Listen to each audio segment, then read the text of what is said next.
Good morning students. आज हम पढ़ेंगे bar magnet as an equivalent solenoid. Bar magnet as an equivalent solenoid. Ampere का hypothesis क्या कहता है कि जितने भी मैग्नेटिक इफेक्ट हैं वो करंट लूप के कारण बनते हैं, कि all the magnetic effects are produced by the current loop.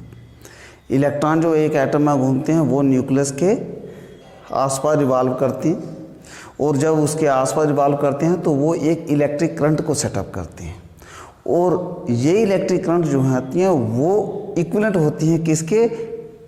Small current loop के। एक इलेक्ट्रॉन जो न्यूक्लियस के आसपास घूम रहा होगा वो चूँकि फ्लो ऑफ इलेक्ट्रॉन है तो इलेक्ट्रिक करंट है, तो ये इक्विवेलेंट होती है किसके? स्मॉल करंट लूप के। और जो मैग्नेट जो होता है उनमें यही करंट लूप जो होती हैं वो अरेंज की जाती हैं एक दूसरे के पैरेलल, और इसलिए करंट इनमें उसी तरह की होती है। अब हम क्या करते हैं, एक कोई आपका मैग्नेट था, उसका छोटा सा क्रॉस सेक्शनल एरिया हम ले लेते हैं। ये मैं ऐसा बताने की इसमें कोशिश कर रहा हूँ। ये करंट लूप हैं छोटे छोटे। ये हमने क्रॉस सेक्शन एरिया ले लिया एक सिलिंड्रिकल बार मैग्नेट का।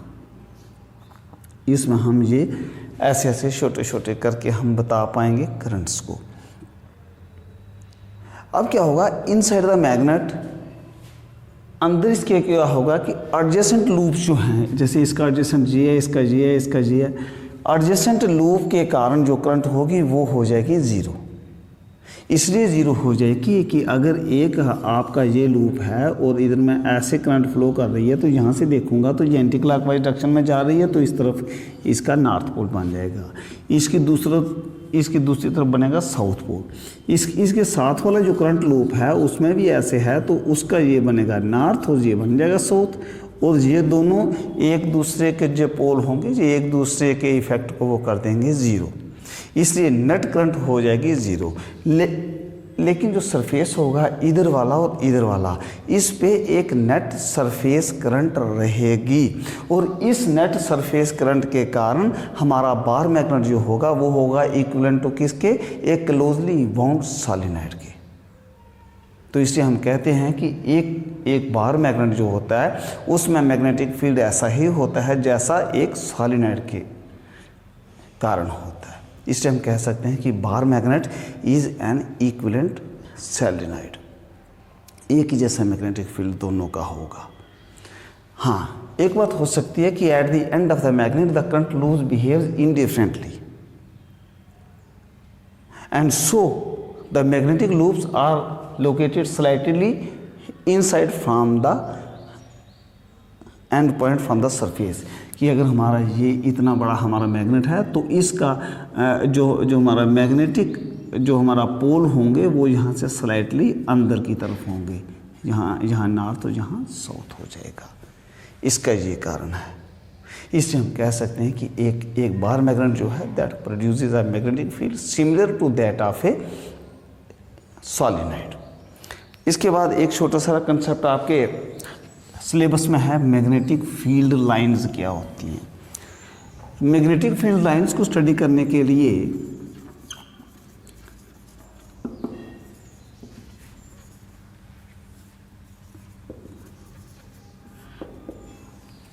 एक एक्टिविटी आती है कि अगर आपको मैग्नेट दे दिया जाए, उस मैग्नेट को आप एक कागज़ के पेज के नीचे रखें और उस कागज़ के ऊपर आयरन फिलिंग छोटी छोटी गिरा दें, थोड़ा सा हिलाएं उसको, तो वो आयरन फिलिंग एक पर्टिकुलर पैटर्न में अपने आप को अरेंज कर लेती है। और उसको अगर आप ऊपर से देखें तो ये नीचे आपका मैग्नेट आपने रखा हुआ था। सपोज कर लो ये था नॉर्थ पोल और ये था साउथ पोल, तो ये आपका पेज था जो आपने इसके ऊपर रखा हुआ था। तो जो आयरन फिलिंग्स होंगी वो आपको यहाँ पर काफ़ी डेंसली एक दूसरे के साथ एक्यूमुलेटेड होती हुई दिखाई देंगी। ऐसे यहाँ पर काफ़ी सारी होंगी। उसके बाद यहाँ से कुछ ऐसी भी होंगी। ऐसी ऐसी, लेकिन इधर जो होंगी वो इतनी ज़्यादा मात्रा में नहीं होंगी, ज़्यादा मात्रा में इधर इधर होंगी, ये जो पोल्स के आसपास। और यहाँ से ऐसा पता चलेगा कि आपको कि ये पोल जो हैं इसके आसपास जो है मैग्नेटिक फील्ड बहुत ज़्यादा है। अब मैग्नेटिक फील्ड क्या होता है? मैग्नेटिक फील्ड एक ऐसा एरिया है, ऐसा स्पेस है around a magnet in which if another magnet is placed, it will experience a force of attraction or repulsion depending upon the polarity of the poles. जैसे पोल होंगे उसके मुताबिक वो या तो अट्रैक्ट होगा या वो रिपेल होगा। ऐसे स्पेस को हम कहते हैं मैग्नेटिक फील्ड। और मैग्नेटिक फील्ड भी दो तरह का होता है, एक होता है यूनिफॉर्म, एक होता है नॉन यूनिफॉर्म। यूनिफॉर्म वो होता है कि जहाँ की मैग्नेटिक फील्ड स्ट्रेंथ एक जैसी रहती है, एक ही जैसी फोर्स ऑफ अट्रैक्शन या रिपल्शन रहती है, तो उसको हम कहते हैं यूनिफॉर्म। और यूनिफॉर्म मैग्नेटिक जो फील्ड है उसको रिप्रेजेंट करते हैं हम इक्वी डिस्टेंट पैरेलल लाइंस। इसको हम कहेंगे कि ये यूनिफॉर्म मैग्नेटिक फील्ड है। और अगर नॉन यूनिफॉर्म होगा तो उसको हम ऐसे टेढ़ी मेढ़ी जो लाइनें हैं उनके द्वारा उसको रिप्रेजेंट करते हैं, या कन्वर्जिंग होंगी या डाइवर्जिंग होंगी। और अगर स्ट्रॉन्ग मैग्नेटिक फील्ड है तो ये लाइनें एक दूसरे के पास पास होंगी, और अगर वीकर मैग्नेटिक फील्ड है तो ये लाइनें एक दूसरे से दूर दूर हो सकती हैं। तो ये कंसेप्ट था magnetic field, uniform and non uniform magnetic field का। फिर हम बात करते थे मैग्नेटिक फील्ड ऑफ लाइंस। तो मैग्नेटिक फील्ड ऑफ लाइंस क्या होती हैं कि ये इमेजिनरी लाइंस होती हैं। ये ऐसी इमेजिनरी लाइंस होंगी जो कि नॉर्थ से निकलती हैं और outside the bar magnet south की तरफ से अंदर जाती हुई दिखाई देती है। ऐसे है, यहां से बाहर निकल रही हैं ऐसे। और इनसाइड द मैग्नेट वो क्या करती हैं, साउथ से नॉर्थ की ओर चलती हैं, इधर से ऐसे चलेंगी, ये इनसाइड इसके अंदर। और बाहर जो है नॉर्थ से साउथ की तरफ चलेंगी। और इसकी डेफिनेशन ये भी हो सकती है, हाँ इसकी एक बात और कि ये मैग्नेटिक लाइन जो हैं इन पे किसी एक जगह पर अगर आपको मैग्नेटिक फील्ड निकालना पड़ जाए तो वो किसके बराबर होगा।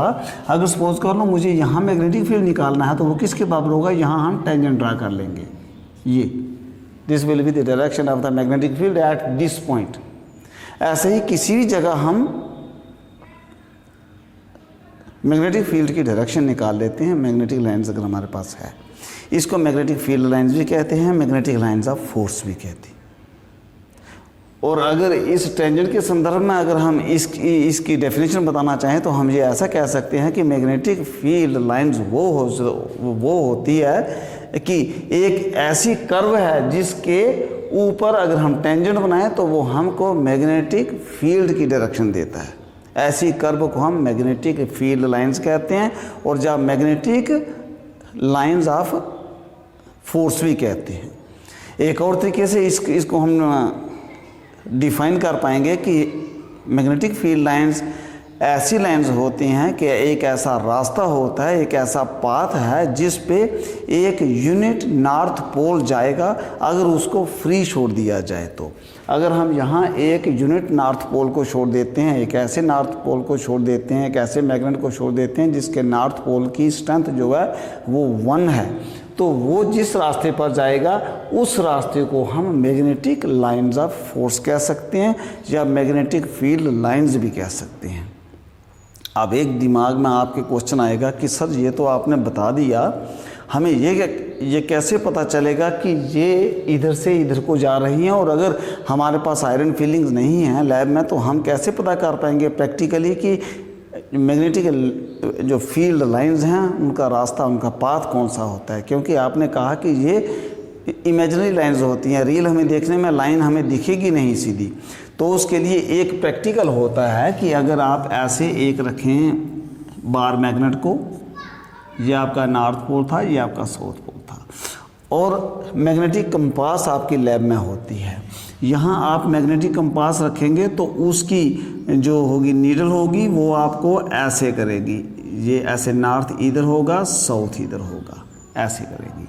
तो आप क्या करें, यहाँ पर एक मैग्नेटिक कंपास रखें, इसकी जो नीडल जिधर जिधर को पॉइंट कर रही है वहाँ उस मैग्नेटिक कंपास के बाहर 2 निशान लगा दें। फिर उसके बाद थोड़ा इधर रखें उसको, तो जब इधर रखेंगे तो ये ऐसे करेगी शो, ऐसे शो करेगी। फिर इधर और इधर निशान लगा दें, फिर आप इधर रखें तो ऐसे हो जाएगी, तो इधर और इधर निशान लगा दें। ऐसे अगर आप करते चलेंगे तो ये अल्टीमेटली इस पाथ को फॉलो करेगी। इसका मतलब है ऐसा लगेगा आपको कि ये इसकी मैग्नेटिक लाइन ऑफ फोर्स इस रास्ते पर जा रही है, इसलिए ऐसे हम इसको प्रैक्टिकली दिखा भी सकते हैं। Next is the what are the properties of the magnetic field lines.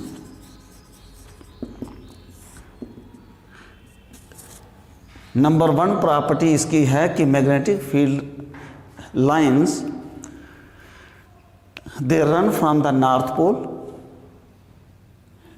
और ऐसे कह सकते हैं they appear emerging out of the north pole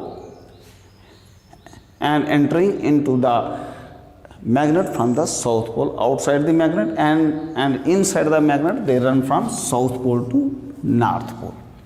एक प्रॉपर्टी ये आ गई।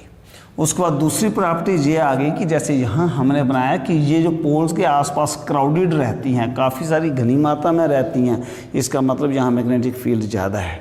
तो इसका ये दूसरी प्रॉपर्टी ये आ गई कि these field lines are crowded near the poles and they are very rarely laterally, यहाँ और यहाँ ये बिल्कुल कम मात्रा में रहेंगी, लेकिन ये जो क्राउडेड रहेंगी कहाँ, पोल्स के आसपास, दोनों पोल्स के आसपास ये रहेंगी। उसके बाद तीसरा है कि कोई भी 2 फील्ड लाइंस एक दूसरे को क्रॉस नहीं करती हैं। अब आपने जैसे ये देखा होगा, ये अपने रास्ते पे, ये अपने पे, ये भी अपने अपने रास्ते पे जा रही है। कोई भी 2 फील्ड लाइंस एक दूसरे को क्रॉस नहीं कर रही हैं। उसका मतलब ये हो गया कि अगर कोई 2 फील्ड लाइंस एक दूसरे को क्रॉस कर जाएँ, उसका मतलब वहाँ पर हमारा मैग्नेटिक फील्ड की डायरेक्शन जो होगी वो 2 तरह की हो जाएगी, जबकि ऐसा तो होता नहीं। किसी एक जगह पर मैग्नेटिक फील्ड की डायरेक्शन एक ही तरफ होगी। तो इसलिए क्या हम कहते हैं कि no 2 magnetic lines of force intersect each other, एक दूसरे को कभी भी इंटरसेक्ट नहीं करती हैं। उसके बाद नंबर 2 हो गया कि the tangent to the magnetic lines of force at any point gives the direction of the magnetic field at that point। उस जगह पर मैग्नेटिक फील्ड कितना है वो हमें बताएगी कि किसी एक जगह पर जो मैग्नेटिक लाइंस ऑफ फोर्स जो है उसके ऊपर टेंजेंट की डायरेक्शन क्या है। So my dear student, this was all about the 2 sub topics. एक तो जो bar magnet as an equivalent solenoid and दूसरा है मैग्नेटिक फील्ड लाइंस और magnetic lines of force. Next class में हम आपके साथ डिस्कस करेंगे अर्थ मैग्नेटिक फील्ड कि अर्थ का मैग्नेटिक फील्ड कैसा है, what is the reason behind that, और वो कैसे काम करता है। Till then stay home, stay safe, thanks.